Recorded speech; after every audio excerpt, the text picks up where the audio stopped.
conclusion, John. We were all there, so we were, and it was a great codel that we had with our chairman, our former chairman, almost. Maybe.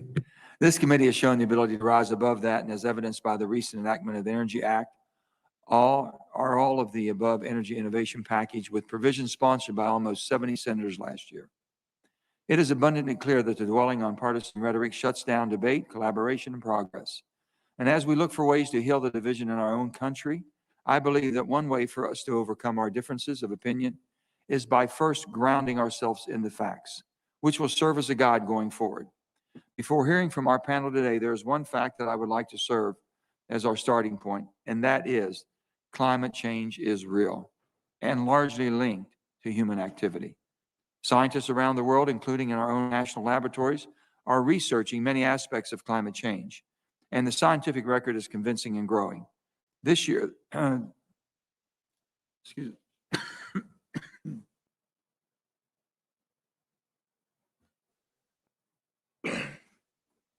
Oh boy.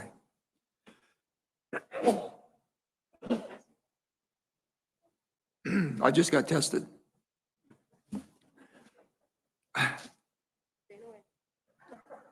This year, the Intergovernmental Panel on Climate Change.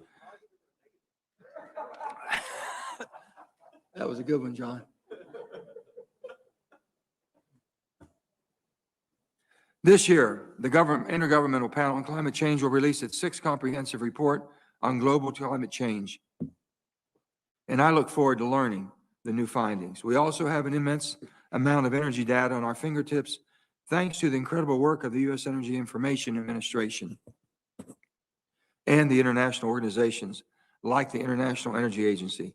A snapshot of that data shows that in the past 10 to 15 years, the United States has seen major transition in energy markets, and we'll be leaving these two panels up here for you all to kind of view. The cost of natural gas has been cut in half from 2010 to 2020, and the cost of wind has fallen by 70%, and the cost of solar has fallen by 90%. When paired with increasing energy efficiency, this has led to a rapidly changing electric power grid system that is much less carbon intensive, but in which coal power plant retirements have devastated communities across my home state of West Virginia, along with many traditional energy producing states represented on this committee. That raises 2 points that we must recognize about fossil fuels. In the domestic context, the energy transition has increased hardships in the areas of the United States that have powered our nation for decades by mining its coal, producing its fuel, and generating its electricity. In our energy mix, as our energy mix has changed, concern about the impacts on these traditional energy communities has and will remain front of mind for many of our members. I will continue to work hard to ensure that those communities are given new opportunities to thrive, including as a member of the new IEA Global Commission focused on examining the impacts of a clean energy transition on individuals and communities. I'm honored to join this effort and confident our discussion today will provide a strong foundation for discussions ahead as we work to address climate change and leave no one behind. We must also recognize that although fossil fuel consumption is dropping in the U.S. power grid, the global trends in fossil fuel use should make us all recognize that fossil fuels aren't going anywhere anytime soon, particularly in countries that are seeking to expand access to electricity and energy in order to address poverty. In both the domestic and international arenas, however, the fact is that we have tackled these challenges before, and we can overcome them again by focusing on the technological innovations needed to do so. Following the Clean Air Act amendments in 1990, electric utilities across the United States developed and adopted equipment that aided their compliance with the new laws to reduce or eliminate SOx and NOx and particulate matter. By outlining the facts about our pollution and developing the technologies needed to manage it, utilities were able to adapt, improve public health, and maintain jobs, all at a lower cost than what was initially projected. This provides one principle for our committee's work going forward: the power of innovation, combined with keeping all of our options on the table, will help us create high-quality jobs, reach our environmental goals, and do so cost-effectively. I also think it applies in the global arena as we look to lead the world on tackling the climate challenge. We must remember that the rest of the world isn't necessarily ready to follow the same pathway as we do. By pursuing an all-above energy policy and a broad array of emissions, including reducing technologies, we can simultaneously build our technology export opportunities and diplomatically relationships with those countries who choose to utilize their own fossil resources.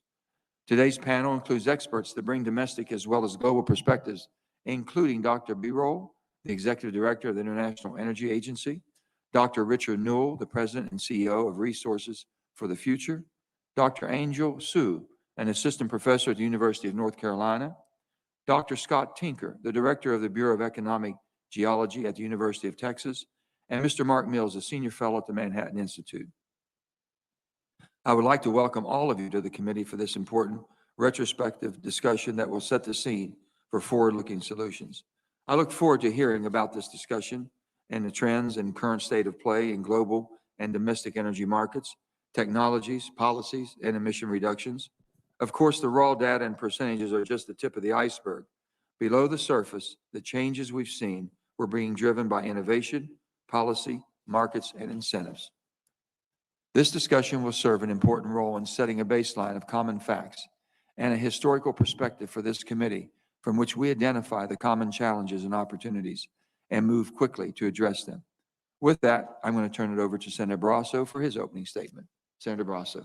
Thanks, Senator Manchin. And, you know, in December of last year, Congress passed historic bipartisan climate innovation legislation that I worked on closely in the Environment and Public Works Committee with Senator Carper. This was the most significant greenhouse gas reduction bill to be signed into law in well over a decade. Importantly, it won't raise costs for American families. So I look forward to working with you, Senator Manchin, on energy and environmental innovation in this same bipartisan spirit. Today's hearing is intended to set the baseline of knowledge about contributions to global emissions. It's a very worthwhile goal. We're holding this hearing at a very critical moment. Over the past 2 weeks, the Biden administration has rolled out a series of indefensible and ineffective climate policies that will sacrifice, that's the term used by the nominee to be the Secretary of Energy, the sacrifice tens of thousands of American jobs. This hearing can provide an important reality check. I think we have to stop fooling ourselves into thinking that eliminating U.S. fossil fuel production is going to solve the problem, because it won't. It will just make America less competitive and less energy secure. The energy industry has been a critical engine of economic recovery in the past. After the Great Recession, while the rest of the economy was still struggling, the oil and gas industry was investing and adding jobs at a brisk pace. Because of these investments, the U.S. has some of the lowest energy costs to consumers in the world. Now, President Biden wants to kill energy jobs and drive up energy prices. Undermining America's energy security will not solve climate change. It's unrealistic to expect that China, India, and Russia, and many other large emitters will stop using fossil fuels. It's just unrealistic. They know the importance of affordable energy to their own economies. Eliminating U.S. fossil fuels isn't going to change any of that. As data from the International Energy Agency has shown, the U.S. has become a significantly smaller source of carbon dioxide emissions worldwide. U.S. emissions now account for just 14% of the global total. Well, that's down from 25% just 20 years ago. Over that same period of time, the share of total emissions from China jumped from 13% of the world's carbon emissions all the way up to nearly 30%, from 13 to 30% of the world's carbon emissions due to China. And it's not just China. Emerging economies like India, Brazil, South Africa, and others are all increasing energy use as they develop and grow in population. The International Energy Agency expects that by the year 2030, energy use in these and other developing countries will jump by almost 20%. With almost 1 billion people still lacking access to electricity around the world, addressing climate change isn't a priority for developing countries, especially if it hampers their economic development. They do not consider it a priority in their effort for economic development. Affordable, reliable, and scalable energy are the keys to reducing energy poverty, to improving human welfare, and to powering economic growth. These trends means we have to focus on practical solutions. And its most fundamental level, reducing greenhouse gas emissions is a technology challenge. Instead of raising the cost of traditional energy sources, we should work to lower the cost of alternate technologies like carbon capture and advanced nuclear reactors. Until that happens, traditional fuels are going to continue to capture the lion's share of global energy demand. An approach based on innovation plays to our strength in America. American innovation is the key to reducing global emissions, and our goal should be to encourage, support that process and that progress. Thank you, Mr. Chairman. Thank you, Senator. Now we're going to turn to our witnesses, and our first witness will be Dr. B. Roll. Doctor, thank you so much. Thank you very much, Senator Manchin. Senator Manchin, Senator Barroso, still the chairman, Senator Markowski, members of the committee, dear fellow witnesses, greetings to all of you from Paris, from International Energy Agency headquarters. So before starting my words, may I congratulate the Governor, Granholm, for getting the approval of the committee. And if confirmed, I am looking forward to work with Mrs. Granholm as the next Secretary of Energy of the United States. And also, many thanks to Senator Manchin for agreeing to be a member of our Global Commission on People-Centered Clean Energy Transition. Thank you very much, sir, joining global leaders focusing on this issue. It's an honor for me to be here as the head of the IEA, to be in front of you. I had the pleasure to testify several times, and I can tell you that every time I learn a lot from you, and I understand it's a special group, has worked on a bipartisan basis and achieved several good results. The last one being the Energy Act of 2020, for which I thank you and I congratulate you. Now, you have my full testimony in front of you. I just want to focus on 3 points from looking from the global picture. First, current state of play, international climate change. Our climate change is essentially an energy challenge. Why? Very simple. About 80%, in fact, more than 80% of the emissions causing climate change come from the production and use of energy. And methane comes on top of that. If you look at the major emitters, I give you 4 of them, 4 major ones. China is by far the largest emitter. Since 15 years, China is the largest emitter, responsible about 30% of global emissions. But China is also by far the leader of solar energy. The solar energy in China is equal to all the other countries put together. India emissions are about 7%, but on a per capita basis, it is one of the lowest in the world.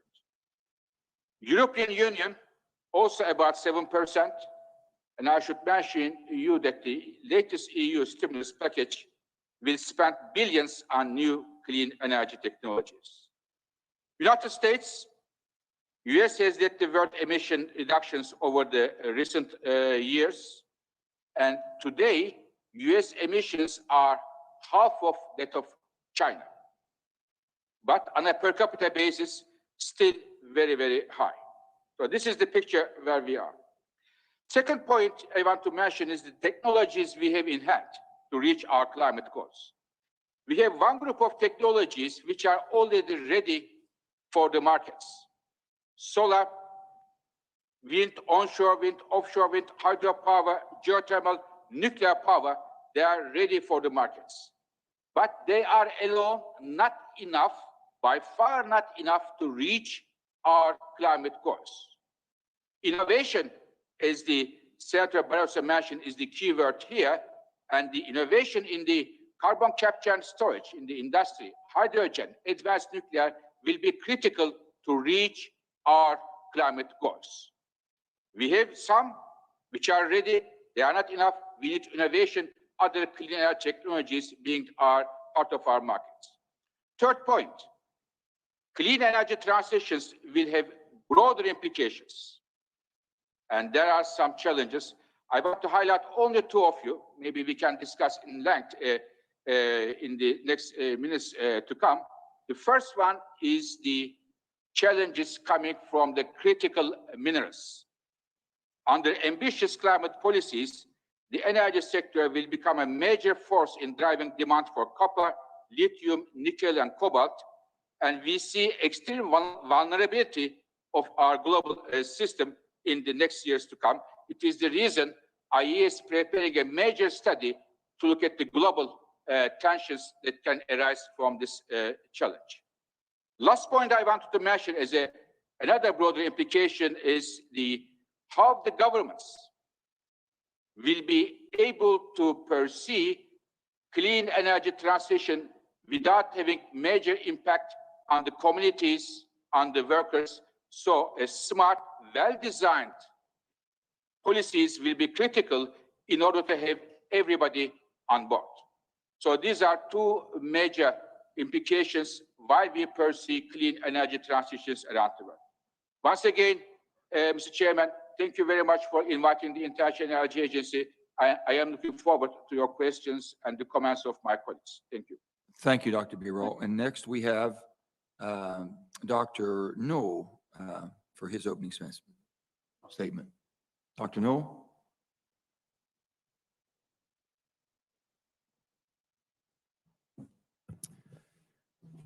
Senator Murkowski, Senator Manchin, Senator Barrasso, distinguished members of the committee, thank you for the opportunity to provide my testimony today.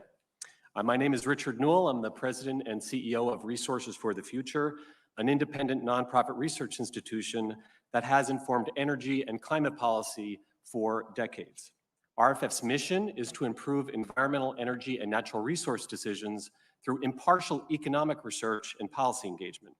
The views I express today are my own and may differ from those of other RFF experts.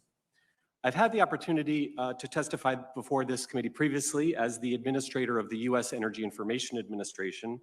I therefore appreciate the importance of decisions informed by the best data, science, and analysis available.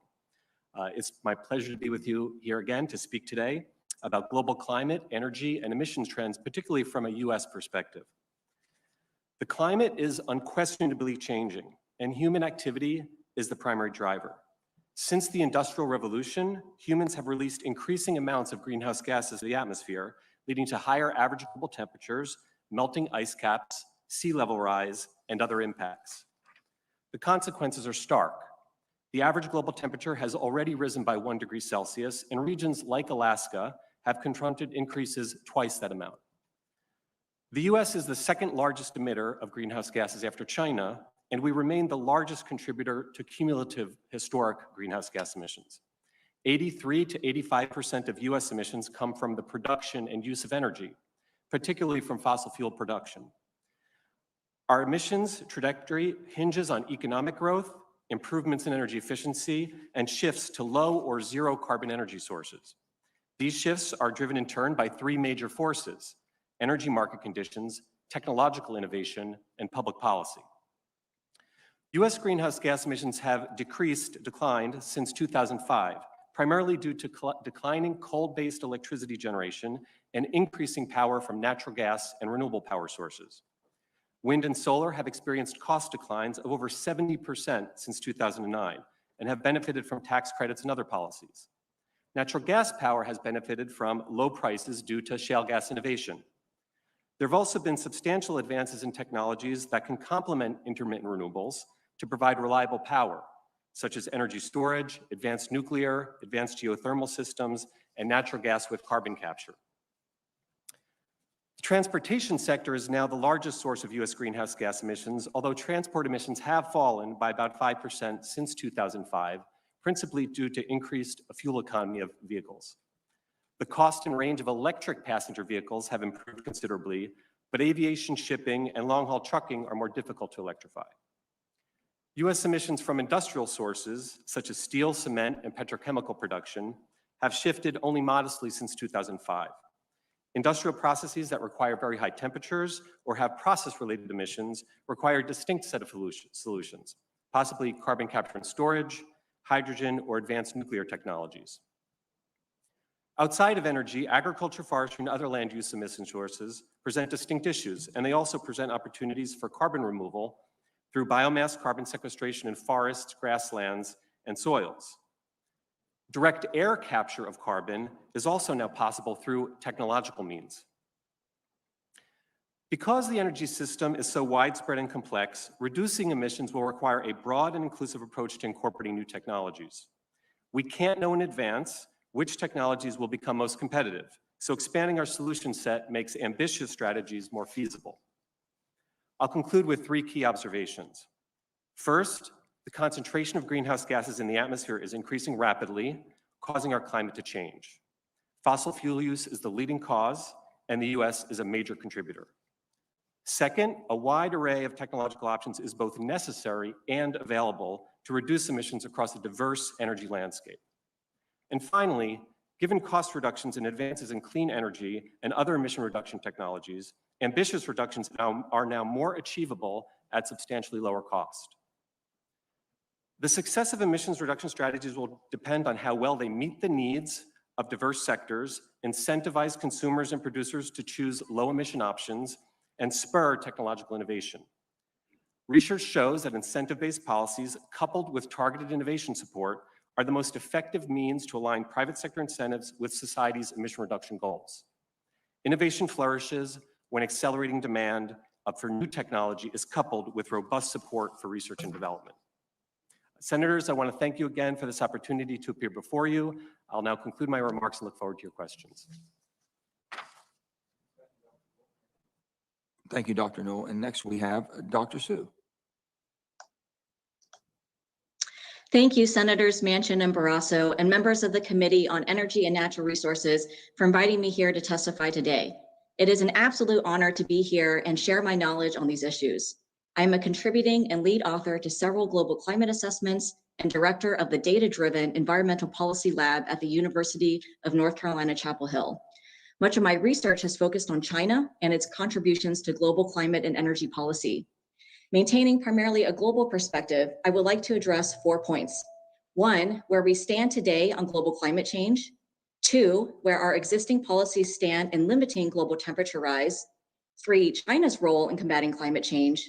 And lastly, the potential for subnational actors and the business community to fill climate policy shortfalls. First, starting with the current status of the global climate, the latest climate science literature describes a narrowing window for meaningful climate action to restrict global temperature rise to 1.5 degrees Celsius. As Dr. Newell just said, temperatures have already risen by about 1.1 degrees Celsius. Emissions increased on average around 1% each year over the last decade, with 2019 seeing record high emissions levels predominantly driven by global fossil fuel consumption. Despite the devastating impacts of COVID-19, however, it has been the single largest short-term influencer of greenhouse gas emissions. In 2020, carbon dioxide emissions reductions due to COVID-19 related shutdowns are estimated to be between 7 and 9%. This precipitous drop in emissions has provided now an opportunity for countries like the US to consider post-COVID-19 recovery plans with climate change and energy policy considerations. There is a strong economic case for the transition away from fossil fuels to renewable energy. Costs have continuously declined for renewable energy, and demand has remained robust compared to fossil fuels. For example, in 2020, over 70% of utility scale power that was added to the US's generation capacity was in the form of renewable energy. Second, in terms of the current policy status, The science is clear that we need to get to zero emissions by 2050 to contain global temperature rise to 1.5 degrees Celsius.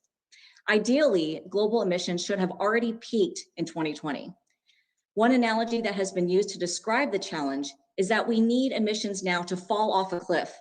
If the world had begun steadily decreasing emissions around 10 years ago, we would only need to have been reducing emissions by 2% per year. Now, global emissions need to decrease by 7% per year until dropping to zero. The reality is that the ambition of national government climate policy efforts are woefully inadequate to stay within our remaining carbon budget. At our current emissions rate, we would deplete the entire remaining carbon budget within the next 10 years. While the data show that countries' track record for addressing climate change has not been adequate, around 127 countries recently have pledged to decarbonize, including China, the world's largest emitter of greenhouse gas emissions. China's President Xi Jinping announced last September at the UN General Assembly that it would commit to become carbon neutral by 2060. This carbon neutrality pledge is significant. If successful, it could cool the planet by about 0.2 to 0.3 degrees Celsius by 2100 on its own. But to meet this carbon neutrality goal, China will need to eliminate coal as part of its energy mix, which in 2018 generated 65% of its electricity. They have a plan to phase it out by 2050 and generate 90% of all electricity from non-fossil sources, including renewables and nuclear energy. To do this will require a 16-fold increase in solar energy, a 9-fold growth in wind power, a 6-fold increase in nuclear, and a doubling of hydroelectricity.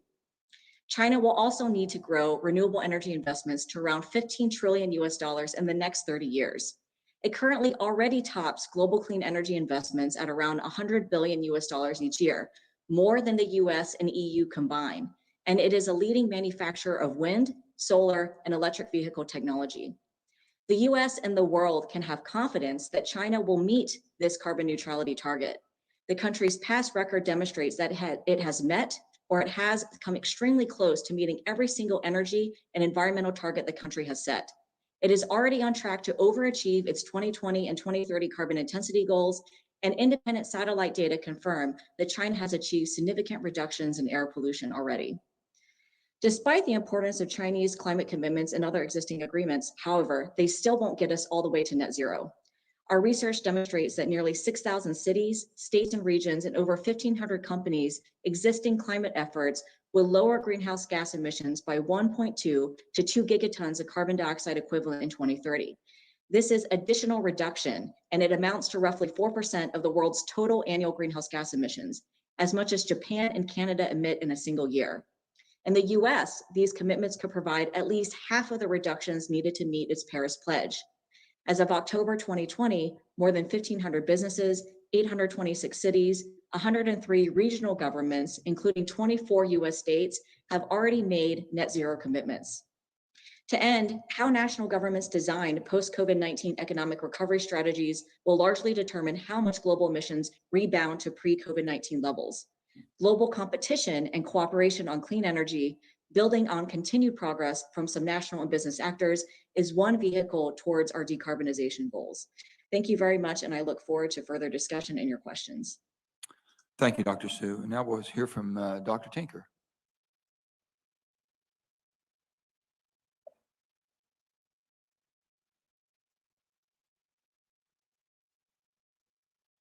Doctor, I think you might be Good morning. Oh, there we are. Good morning. Okay.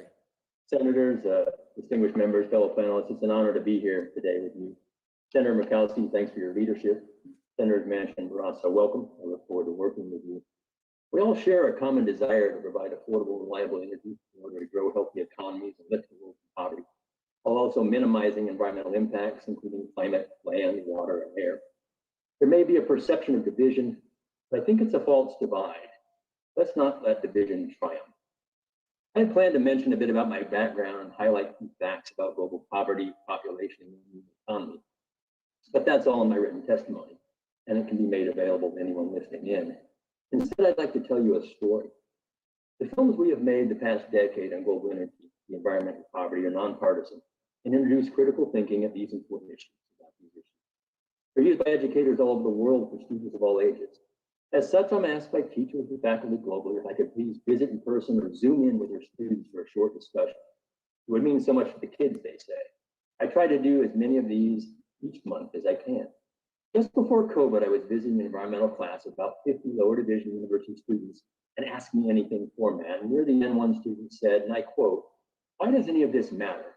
We're all gone in 15 years anyway." What do you mean, I asked. Humans, we're gone because of climate change. Trust me, I'm rarely speechless. I asked the class, how many felt that way? 50% raised their hands. I was stunned. I asked why they felt this, and if they could describe what would actually wipe out all of humanity in 15 years. They couldn't describe how anyone would actually die. They just said they were being taught that climate change was an existential threat, and hearing that from their leaders. To them, that meant humans will no longer exist. I was deeply disturbed by this on many levels for many weeks. Where was the critical thinking?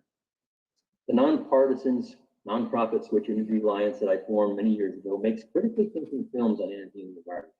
We worked with AP environmental science high school teachers across the country the past 3 years to develop truly objective curriculum on energy for classes across the US. It didn't take long to discover how bias is introduced.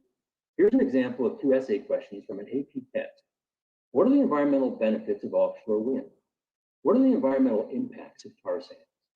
The questions can only result in the student seeing benefits of one option and impact of the other, when in fact, we all know, and we have heard from others, there are pros and cons to both. This happens at the highest levels. Just this morning, we reported that a new National Academy report offers a comprehensive roadmap for achieving a carbon-free economy by mid-century and concludes, quote, on the edge of feasibility. Of course, if the question posed to the committee was, how do we reach a carbon-free economy? By definition, the report will spell that out. Critically thinking would ask, how do we reach a carbon-free economy without damaging the land, water, and local air process? In other words, how do we avoid robbing from nature, Peter, to pay climate cost? I trust we all believe that humans will be here in 15 years and hopefully well beyond. As such, each of us carries a remarkable burden. We do not want students around the world to feel duped someday when they realize that clean didn't really mean clean. To be sure, coal, oil, and natural gas to a lesser degree impact the environment. Let's continue to clean them up, especially the emissions. But all forms of energy impact the environment. As a geoscientist, I'm not against mining, but I know that low-density sources of energy, such as solar, wind, biofuels, and batteries, will require an unprecedented scale of mined, sometimes toxic resources and minerals that must be disposed of when they wear out and they get disposed in the land and the ocean. And although levelized costs of electricity and energy have fallen, the cost of full-scale redundant backup for intermittent energy makes it more expensive to the consumer. Ask California and Germany. It's not clean or renewable or cheaper, it's just different.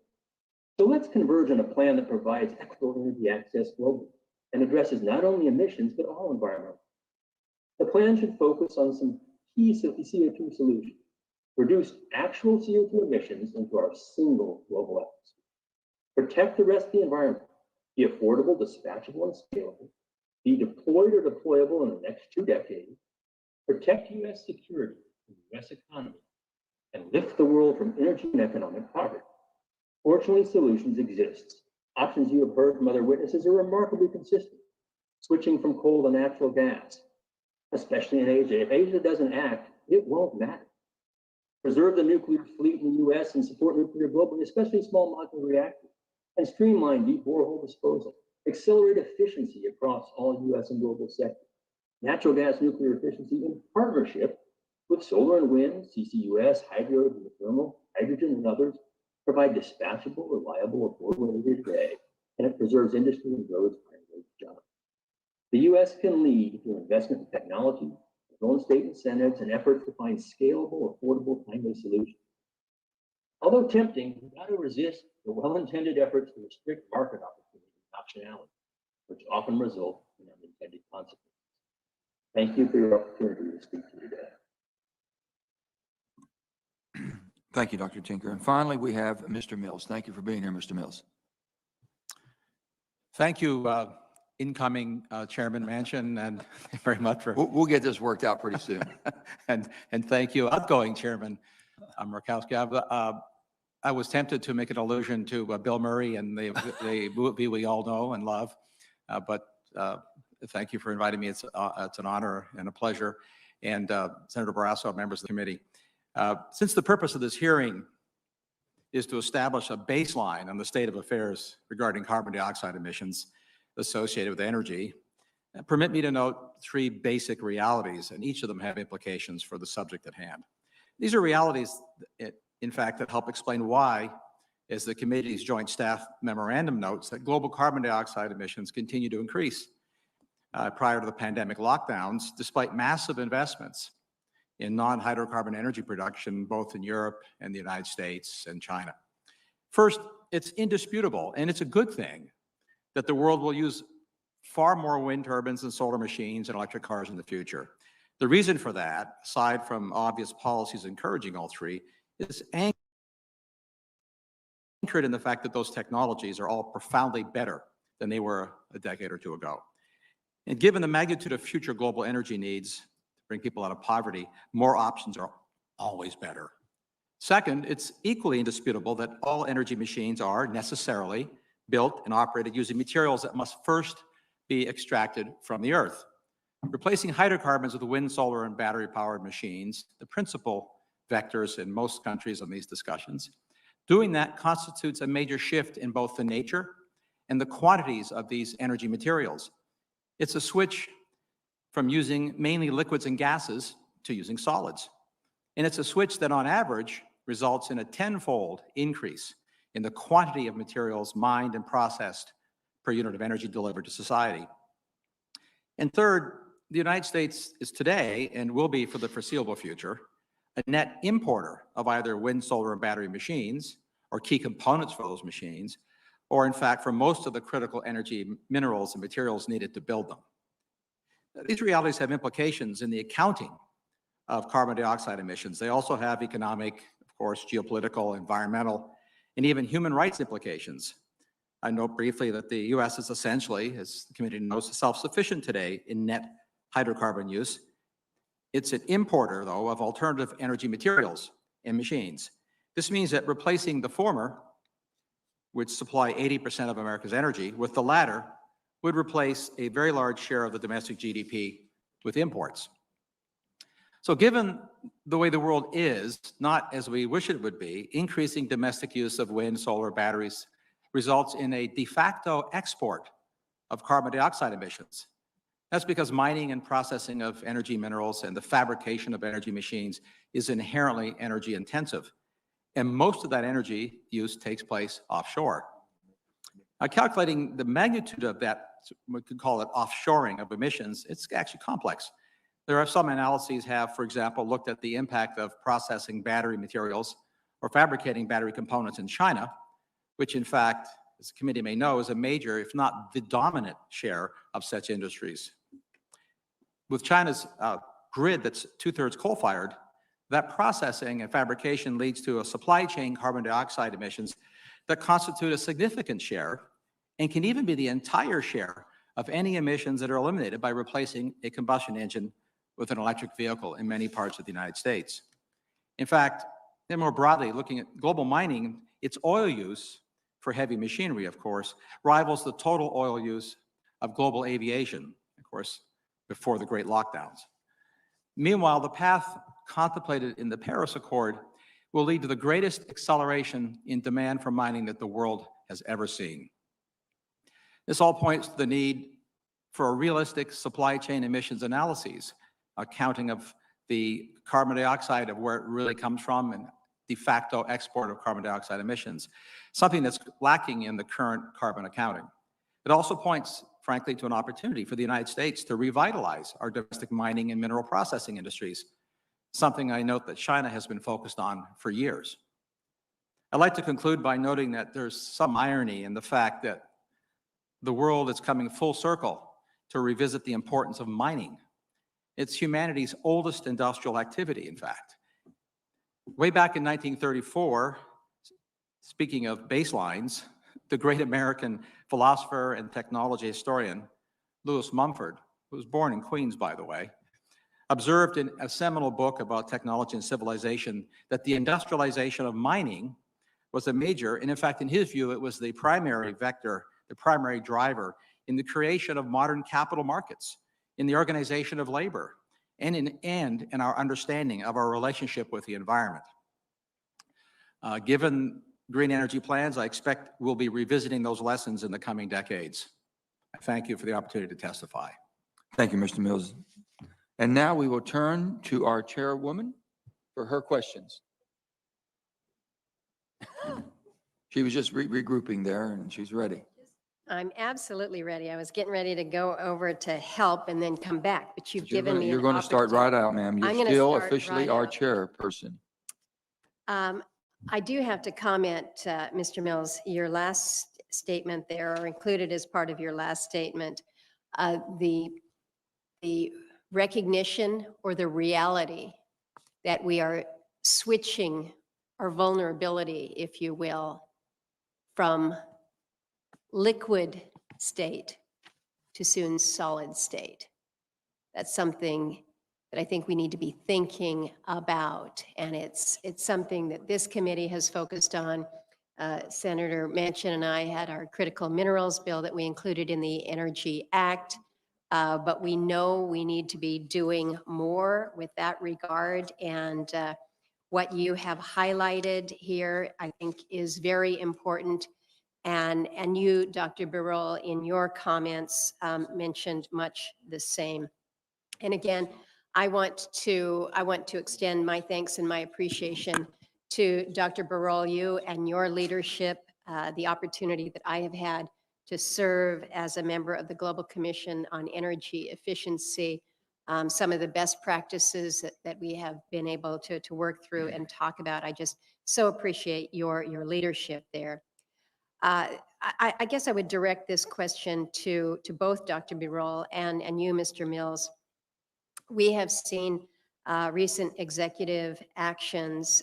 Senator Barrasso mentioned them earlier when we were taking up the confirmation of Jennifer Granholm for Secretary of Energy. But these actions potentially jeopardize the very future development and production of U.S. fossil fuel resources. So we know U.S. LNG markets, our exports are particularly important for markets in Asia. So the question to you both is, if future U.S. oil and gas exports are no longer available within the broader global market, this reduction in supply is going to be met elsewhere. And so to you, perhaps, Dr. Birol, what countries benefit the most from U.S. oil and gas exports, and where will future supplies then come from if the U.S. cuts its exports? And then following that, Mr. Mills, if you can speak to what a reduction in U.S. oil and gas production really means for the development of the global markets. I appreciate your views on this. Dr. Birol? Very much. Thank you very much, Senator Markowski, once again, and thank you very much for your leadership in addressing one of the critical issues of clean energy, namely energy efficiency, best practices for households, for industry, for transportation sector, with other leaders around the world. Now, if United States production is set to decline, and if there is a still strong demand for oil around the world, the gap will be met mainly by the cheap cost Middle East countries. Having said that, when we look at the current oil demand numbers, as a result of COVID, they went down substantially, and we do not expect that the demand will go there where it was before the COVID in next 3 or 4 years to come. This is on that issue, and there is a huge amount of spare capacity in the markets now, which the markets can make use of. In terms of LNG, the flexible nature of US LNG contributed a lot around the world and brought the price of gas down since last few years. And interestingly enough, the main purchaser of US LNG today is by far China. From an emissions point of view, US LNG, if it replaces coal in Asia, it can lead to significant emission declines, both in terms of CO2 emissions, but also for air pollution. Having said that, the methane emissions are very important here, and it is very important that to note that several customers around the world will soon look at the methane footprint of their gas exporters, and therefore perhaps an important task for the current administration to take note of. Thank you. Appreciate that. Mr. Mills? Thank you, Senator Murkowski.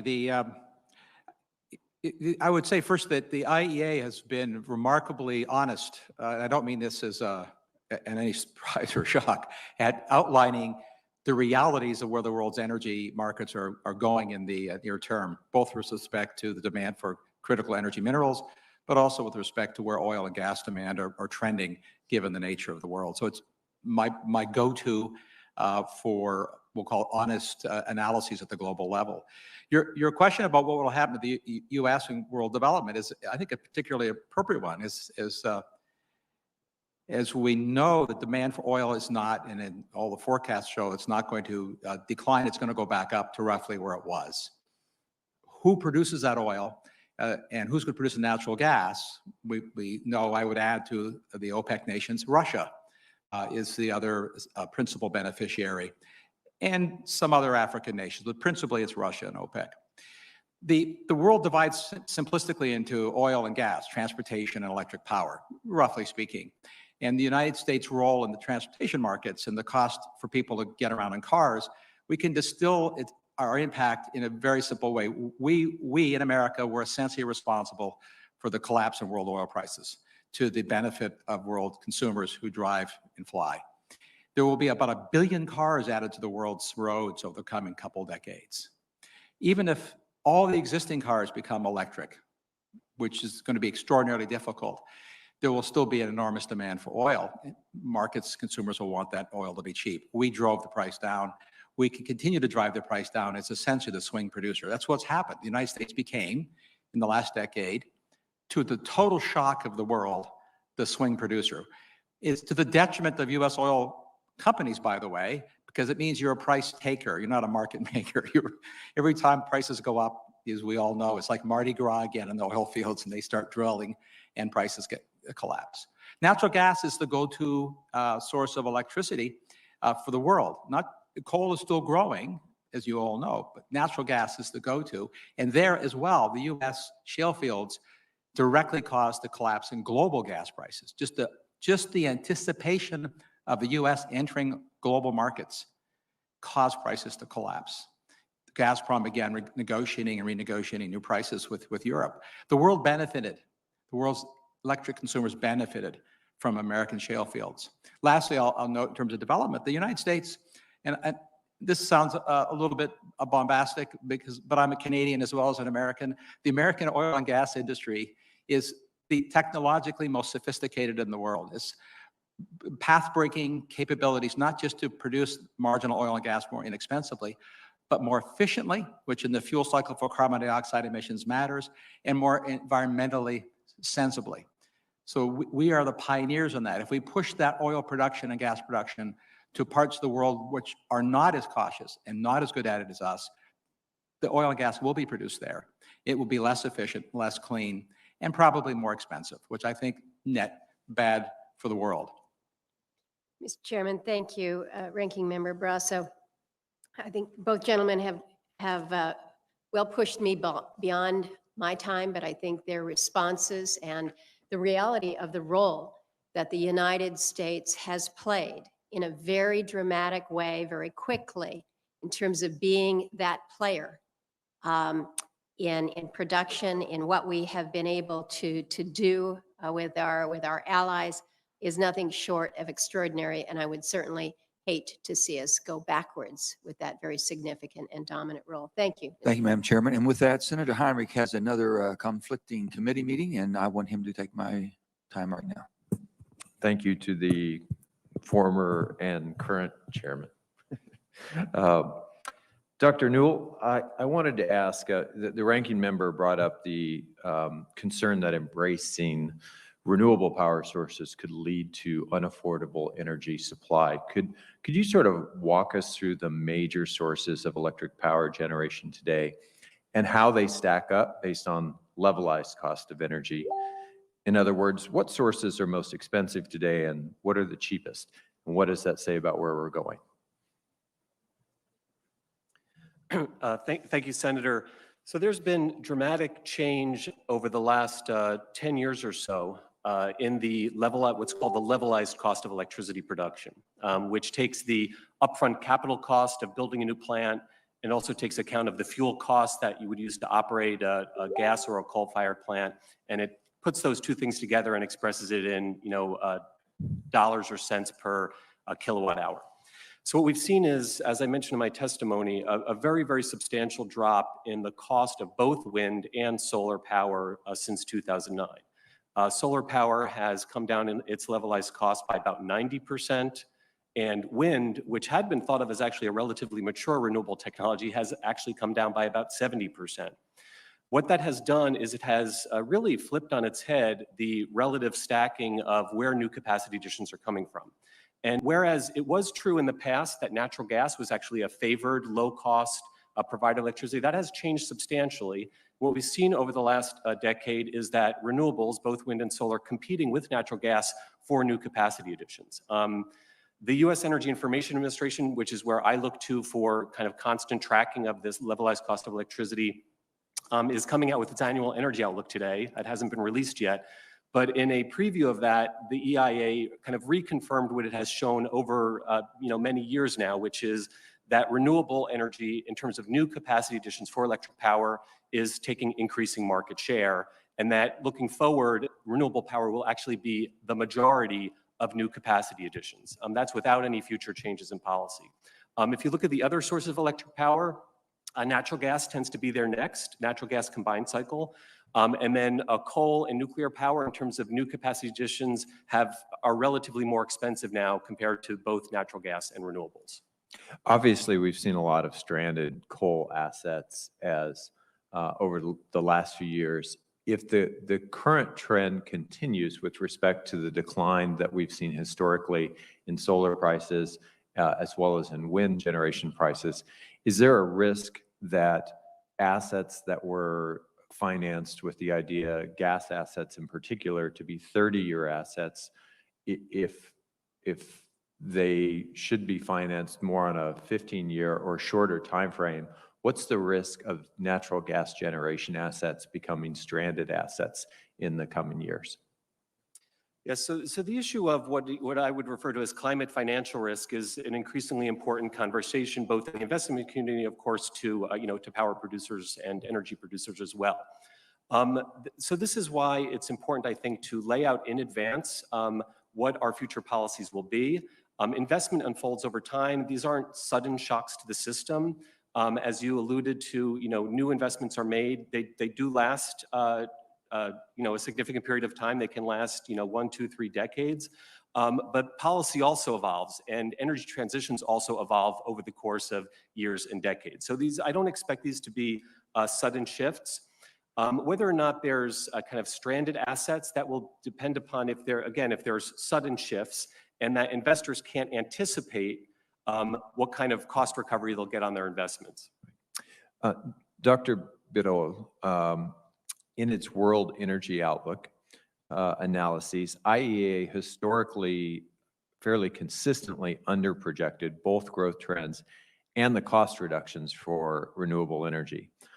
While analyses, I realize, are based on different policy cases, IEA analyses historically predicted a linear path.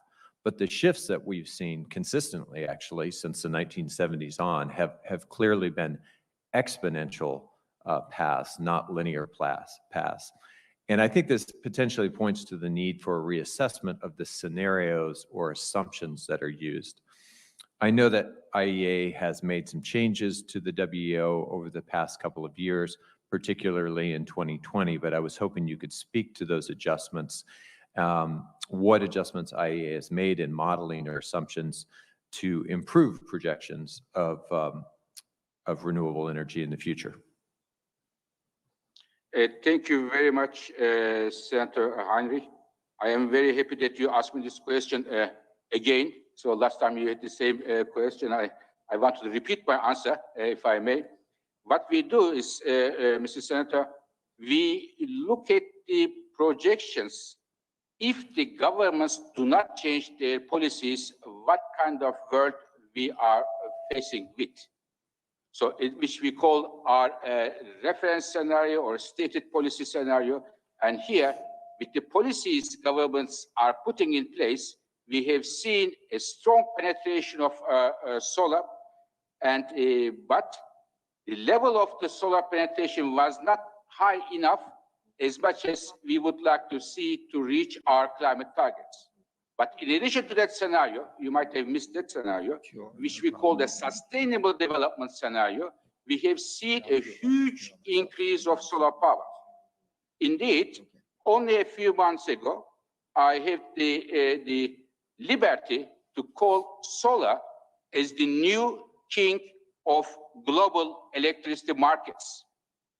The reason I said so is that in the year 2020, of all the power plants installed in the world, 50% were solar. Other 50%, all the other technologies put together, namely coal plus oil plus gas plus nuclear plus wind, hydro 50%, solar 50%. The main reason here is the governments are changing their policies, providing incentives to solar power, and as a result today, as we have suggested in our sustainable development scenario, solar power is the cheapest source of electricity generation in many parts of the world. Just for you to note, Mr. Senator, on 18th of May this year, the International Energy Agency will come up world's first roadmap to net zero by 2050. What would be energy sector? What would the energy sector look like if the governments around the world take policies in order to reach net zero emissions by 2050, which I expect that the solar power will get a lion's share of the electricity generation, even much higher than what we said before, which is, I believe, good news for everybody. Thank you, Chairman. thank you, Dr. Biro. Thank you, Senator. Senator Barrasso? Senator Manchin, in terms of time constraints, if you'd like to go next, that'd be just fine with me, and I'm happy to stay. I know you have a conflict a little later. I appreciate it so much, Senator, and I will, and then I'll turn the chair over to you. I think this is to Dr. Su. I want all of you to think about this right now. The Paris Accord, and us entering back into the Paris Accord. And my understanding of the Paris Accord is there's different timetables for different participants. And now with things changing since that started where we are today, think about where we are and if we've all been on a level playing field. But my question is going to be, can the United States, can China, can all those in the Paris Accord meet the zero net carbon reduction by 2050? And I'll start with Dr. Su because of her deep interest and deep involvement in the China energy market. Dr. Su? Thanks so much, Senator Manchin, for that excellent question. So as you know, the Paris Agreement is formulated on this bottom-up process. And so instead of the old Kyoto model, which is what we had in 1992, where there were these targets and these timetables that were agreed upon by all parties, the Paris Agreement decided to allow the countries themselves to determine what timetables and targets to meet for their nationally determined contributions or their NDCs.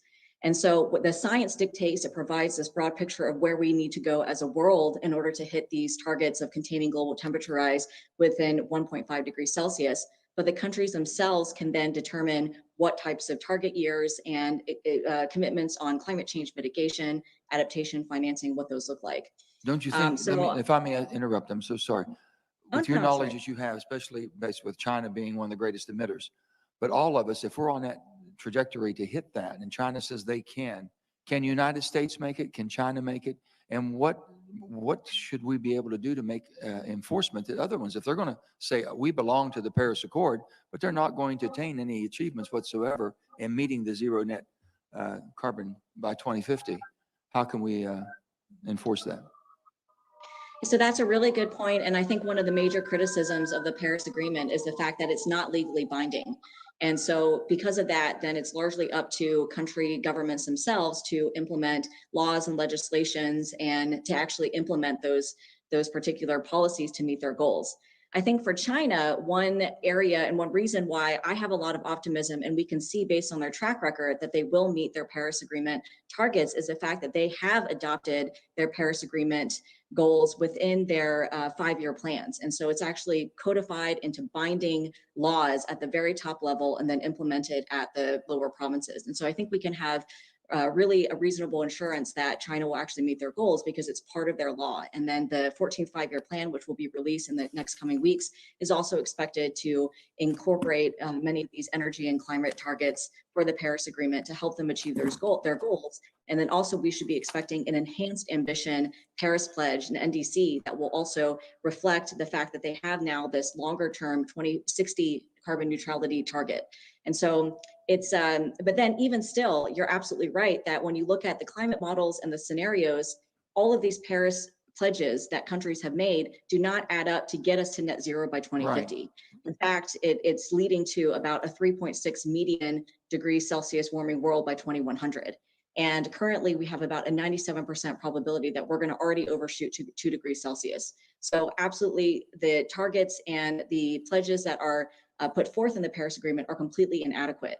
So that said, I think that's why it's important and why China's net zero commitment, and exactly as Dr. Bureau mentioned, many governments are making these net zero pledges. But the bottom line with China is they're keeping their own records. I mean, do we have insight? Are we having to see factual and make sure that we're getting the correct information? And if I may, you might real quick on that, because I want to ask if anybody else have a comment on this. Yeah, I mean, I think that's also a major question that was an obvious sticking point in the 2009 Copenhagen negotiations, where the US really pressed China to open up its climate change and energy data and to have transparency on measurement, reporting, and verification in order to move forward on international climate agreements. I think one of the points that I want to emphasize is that we don't need to rely necessarily on official Chinese statistics and data to have assurance that they are meeting their climate goals. Okay. So for me as a scientist, I use a lot of satellite remote sensing data from US satellites and also from the EU, for example. Wonderful. And we can observe from space and use that data to see that China actually has been really effective in reducing primarily air pollution and other fossil fuel related. Thank you, Dr. So I'm so sorry, but I've got to see if any of our witnesses would have anything to comment on the Paris Accord, how we hold people accountable. Who's that? Senator, this is Scott Tinker. Can you hear me? Dr. Tinker, go ahead, please. Thank you. Yeah, I think it's really important here, and I'll try to be very brief, to look at pledges and then look at results. And so if you look at the Paris Accord, the U.S. response to that was the Clean Power Plan. We did not implement it, but that was proposed. We were proposing to reduce by 32% our emissions in the power sector by 2030. We set a self-imposed base year of 2005, which was tied to 2007 in the United States for our highest emissions. We met that goal, that 32% reduction by 2030, non-COVID related, in 2020, 10 years early. So the U.S. reduced 700 million tons of emissions and continues to. How? Replacing coal with natural gas, renewables, solar and wind with state portfolio standards and other things, some efficiency, but also exporting manufacturing, which doesn't count into the single global atmosphere. That's kind of a shell game. And so how do you really do this? How do you actually reduce CO2 emissions? The United States has actually effected change faster than any other country who has pledged. Now, how do we continue to do that globally? I think you're asking. It's a very viable question. And part of that comes from across. Something can be completely factual, but not factually complete. And I think that's what's happening with LCOE. Yes, solar and wind are the fastest growing sources in capacity and rate, but they're just getting started and everything grows exponentially early. In fact, solar and wind since 2005 globally, and this comes from the IEA's own data, which are fantastic, by the way, has provided less than 25% of the growth in global electricity demand. The growth since 2005. In terawatt hours generated, I'm not talking about capacity. The actual generation capacity factors matter. So the other 75% of that growth is satisfied somewhere else. Natural gas was the fastest growing source of global electricity since 1985 by a lot. And there's reasons for that. So I think as we really converge on the scalability of these global solutions, we can't target fuels. We have to look at what actually reduces at scale emissions compared to things that are being done now. And there are many great opportunities to do that. But we have to be factually complete, not just completely factual. Thank you so much. My time has expired. And if you all want to think about that, if I get a second round, I'll have you all comment at that time. I'm so sorry, but thank you. And with that, Senator Barrasso. Thank you so much, Senator Manchin. Mr. Mills, many environmentalists insist that industrialized countries reduce their greenhouse gas emissions, principally, if not exclusively, through the use of solar, wind, and electric battery technologies. They often fight, coal, natural gas, nuclear power, hydropower projects. Can you discuss the costs to the environment if these industrialized countries attempt to reduce their emissions principally through just solar, wind, and electric battery technologies? Senator, I think that's one of the key issues that is the proverbial elephant in the room. And the IEA and Dr. Byral mentioned this, others have mentioned it. The work that I've done is looking at research that comes, in fact, from the UN Environment Program, from the IEA, from the World Bank, from academic and research institutes, primarily in Europe, which asks that question: what is the impact on the environment broadly, not just carbon dioxide emissions? I spoke about carbon dioxide emissions because of a simple fact that since most of the world's battery materials are processed in China, and as we've heard earlier from witnesses, 2/3 of the grid there is coal-fired, that means that the energy to make battery materials emits carbon dioxide. And just as a calibration point, making a battery and the materials for it that can store the amount of energy equal to a barrel of oil requires consuming about 100 barrels of oil equivalent of energy. So that consumption of energy just to build a battery, which doesn't produce energy but stores it, has carbon dioxide emissions. But more importantly, to your point, it's not just that. It has water use implications, land use implications, toxic mineral management implications because of the processes involved. In fact, the World Bank issued a report just 2 years ago, very concerned about what they called a kind of gold rush for energy minerals in fragile parts of the world, where it's easier to open up mines than in the European and North American continents. Specifically because of the need for a whole host of materials, not just the rare earths that are famously or infamously talked about. Rare earths, as you know, are not rare. They have rare properties which are useful, but we don't mine them anymore significantly. But it's also nickel and cobalt, very basic materials. The call on copper, which is one of the biggest minerals mined in the world, biggest in terms of quantities. Copper use doubles per car for electric car compared to a non-electric car. For obvious reasons, it has more electrical equipment in it. Nickel use goes up because of batteries' use of nickel. So the demand for nickel alone, which is not a rare material, goes up literally exponentially in the true exponential sense. It's going to have to come from somewhere. It will have environmental impacts. I think we will probably not mine it here. I don't see any evidence that the United States is embracing the opening of new mines in a time frame that'll be meaningful. So it'll come from Russia's Norilsk mine in the Arctic, which I'll just note and end on this point for the record. You could say that the world's first oil spill in service of electric cars happened already last year. There was a massive oil spill at the Russian Siberian nickel mine. The amount of oil spilled into the Arctic was almost equal to the amount of oil spilled from the Exxon Valdez, which was much more infamous and well known. It was the oil stored at the mine site to operate mine equipment, and it caused a lot of angst, and properly so, in the environmental community of Russia. So let me ask you this then, Mr. Mills. Last week, President Biden signed an executive order prohibiting new oil, gas, coal leasing, and permitting on federal lands and waters. Any reason to believe that that executive order by President Biden is going to reduce the amount of oil and gas that the world will consume? Could make that answer an easy and short one. There's there's no reason to believe that will happen. The world's consumption of oil, recovering particularly from the great lockdowns, is going to increase, not decrease. So is it fair to characterize President Biden's executive order as completely ineffective as a means to address climate change? It is a practical means. It's utterly ineffective. It will not reduce the consumption of oil or the emissions of carbon dioxide from the combustion of petroleum. So then is it fair to expect that President Biden's executive order is going to outsource American oil and gas production to tens of thousands of American jobs that come with it to foreign countries, including OPEC members in Russia? The short answer is yes, but it also, by increasing the use of batteries here to offset that oil, if it were to be so mandated, we will also export jobs and economic development for that to those nations that make those minerals and materials, as I've outlined. Thank you. One question for Dr. Tinker.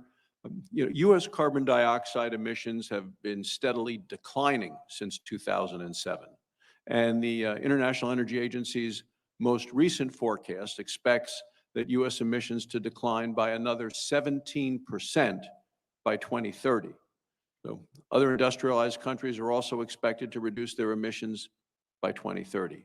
However, emissions in countries which have been defined as developing countries, and we can get into the issue whether that's a good definition or not, they're expected to increase over the next 10 years. In some regions of the country, the world increased 30% in Southeast Asia, increased 27% in India, increased 14% in Africa.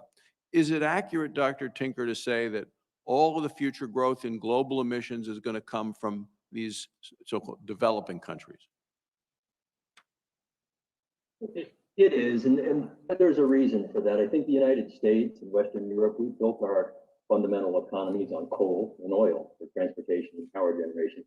We've come through a level of wealth now that we're transitioning to, and this is natural, physical reasons as well, decarbonizing coal and natural gas, oil and beyond. And so the emerging and developing world, as they grow, are also building coal. It's affordable, reliable fuel. I don't fault that at all. I think it is lifting their economies from global poverty and creating the products that we all consume. So we've moved our emissions there to keep the stuff we want cheap. And so how do we accelerate? How does China and Southeast Asia and nations that will follow, particularly India? India is just getting started. They've passed the United States in coal consumption now, but way behind China. Same about number of people. So how does that happen? How can you accelerate into some other baseload dispatchable electricity source in these countries? And that's really the great challenge for us. I think it's a technological one, it's an economic one, it's an opportunity for the United States to help lead in many ways this effort. So yes, that's where the emissions are coming from. The goal is then to accelerate through that as you balance the energy and the economy and the environmental impacts of that. And it's doable, but not if we're not able to support technologically and economically and with leadership in the United States for that to happen. So if we want to help these developing countries reduce their emissions, would you agree that the United States should really develop technologies to lower emissions that we can then export these technologies so they would be used in these other locations around the world? Yeah, technologies and energies. I've visited China many times throughout the last couple of decades and done work there, looking at their shale opportunities for natural gas and and they have natural gas resources, but it's not at the level those exist in Russia, has already been mentioned, the Middle East, et cetera. LNG could bring some of that natural gas in as options in addition to the nuclear they're developing, the hydro, and the solar and the wind. So it's resources as well as technology. The United States leads in environmentally adept ways to develop oil and gas. Oil and gas isn't clean. Nobody ever said it was. Nothing is. No form of energy is. But we are leading in that. And so how do you accelerate and bring those technologies to the world such that they can skip the steps we went through to get to the high density drilling, the high volume extraction from a very small surface pad, minimizing use of water and other kinds of things that need to happen with the extraction of fluids from the earth. And by the way, those are much more extreme in mining, because they're all at the surface. Thank you. So how do we accelerate those technologies? And absolutely, because it's critical to the Thank you, Dr. Tinker. We're having a little bit of technical problem with the feedback. With that, let me turn to Senator Hirono.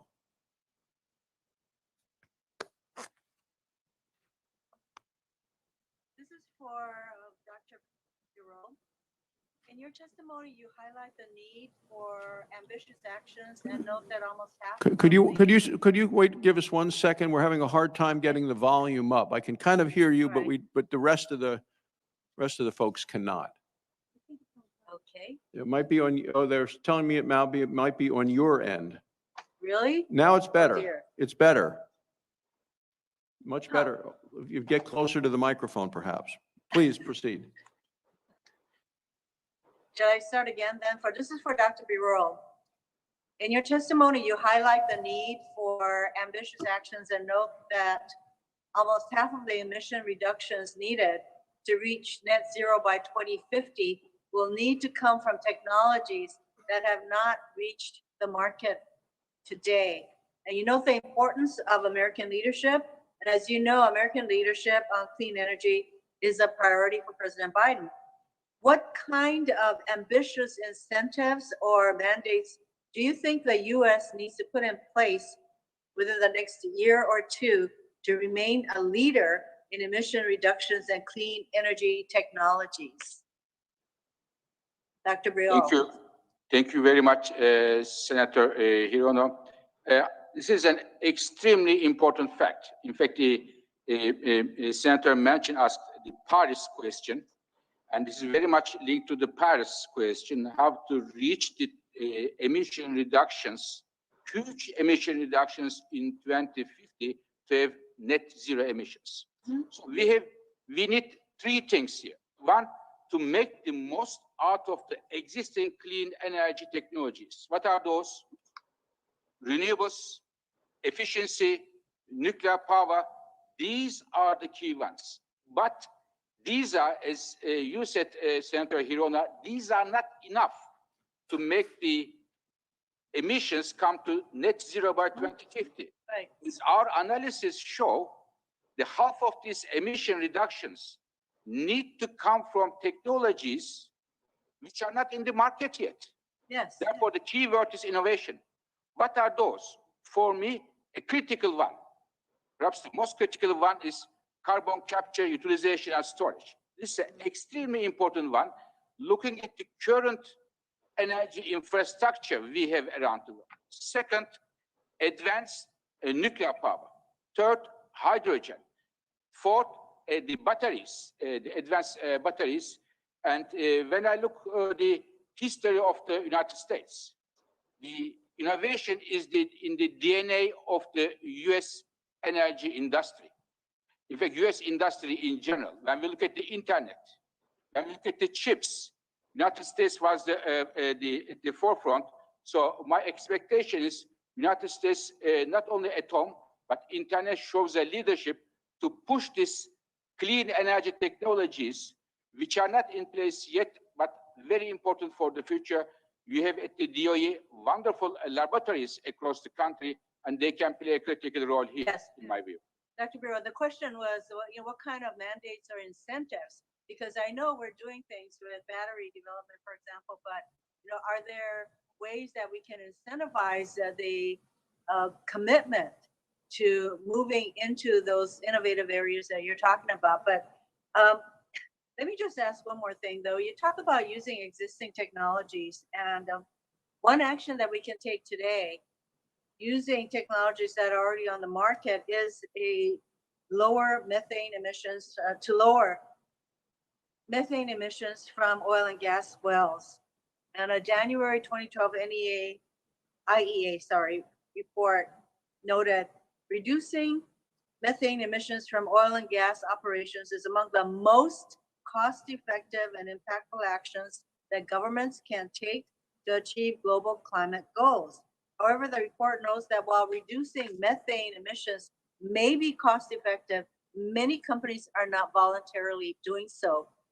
There was at one time a federal methane regulation on the books to require companies to detect and to reduce methane leaks.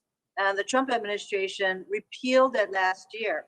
So how important do you think it is that U.S. resume regulating methane emissions, being very cost effective? One of the ways that we can use existing technology for the oil and gas industry. Should we reassert that regulatory requirement? Thank you very much, Senator. First of all, coming back to your first question, incentives for the clean energy technologies which are not in the market here, it can be many ways. For example, this committee, your committee has for the CCUS, the 45Q tax credits was an excellent move in the right direction. And also the economic recovery packages, which will be coming soon, I hope they will provide incentives for the clean energy technologies. Plus, the research and development budget for these technologies can be increased, and some mandates can be deployed in order to give a strong push to clean energy technologies which are not in the market yet. Now, methane, thank you very much for referring to our report. Methane is a powerful greenhouse gas. And especially so, and when we look at the world, we said for the CO2 emissions, China is the #1 country, but for the methane, United States is the #1 country in terms of methane emissions, followed closely by Russia. And the methane emissions reduction is not a rocket science. You need to have the right regulations in place in order to minimize the venting and flaring. And methane is already has a price. It's price of natural gas. What you need for this is to put the right policies and mandatory framework. And I know that many companies are already making some efforts, but it's a major issue for United States and many other governments, including Russia and other Middle East countries, to address this issue. Our analysis show that the big chunk of the methane emission reductions are, as you mentioned, cost effective, and in fact, some of them are in a negative cost. Thank you very much. Thank you, Mr. Chairman. Thank you, Senator Hirono. Now we have Senator Cassidy. Thank you, Mr. Chairman and Mr. Ranking Member. Dr. Mills, there was a good exchange you had with Dr. Barrasso, but I just want to make it clear. When we potentially don't develop our oil and gas, we will shift production of the oil and gas to other countries with lower environmental standards, which is to say, per unit of oil or gas produced, there will be more greenhouse gases emitted into the atmosphere. Is that a fair statement? If their environmental standards are lower, it'll be higher I'm not hearing you very well. Is Right. that me or you? Right. Pardon me? I can't hear you very well. Yeah, I Is think that that's me on or your you? end, Bill. Okay. Okay, Because we can hear him pretty well. We can hear him wonderfully in the committee room. okay, please proceed. The efficiency from a carbon dioxide perspective is typically lower in other oil drilling provinces, but the issue I was referring to were other environmental features: water use, water contamination, spillage, labor practices, the whole panoply of environmental issues about which we are in America in particular very cautious. Many nations aren't as cautious as we are. But your question about the carbon dioxide efficiency of primary energy extraction, as I said in my testimony, is actually rather complex. The issue is not that there isn't some energy used to produce energy minerals, including oil, but who produces it, because the world will use more oil in the future than it is in the present for the near foreseeable future, decade or two at least. If we don't produce it, your point is absolutely correct, others will, and it's not complicated to figure out who they are. Yes, I see that. And you point out Russia. We've seen the methane emissions increase from Russia.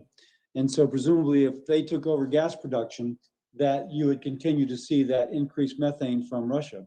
Granted, I think Senator Hirono points out wisely that we need to decrease ours, but I have more faith in us making that commitment than I do in Russia.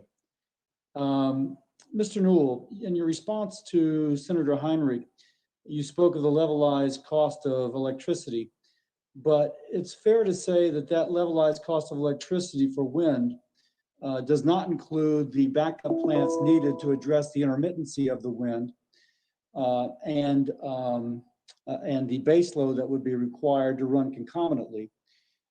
Is that true?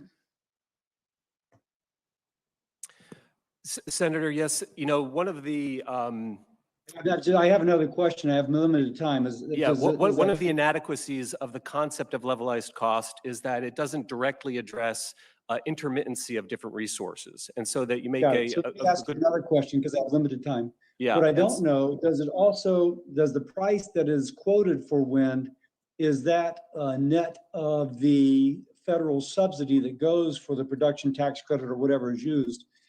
So it's not the true production cost, it is the production cost minus the subsidy. Is that correct? That's not correct, Senator. So the costs that I cited do not include the subsidies. If you include federal tax incentives or state level renewable portfolio support, that would further reduce the cost. They've come down in real costs aside from tax credits and other support policies.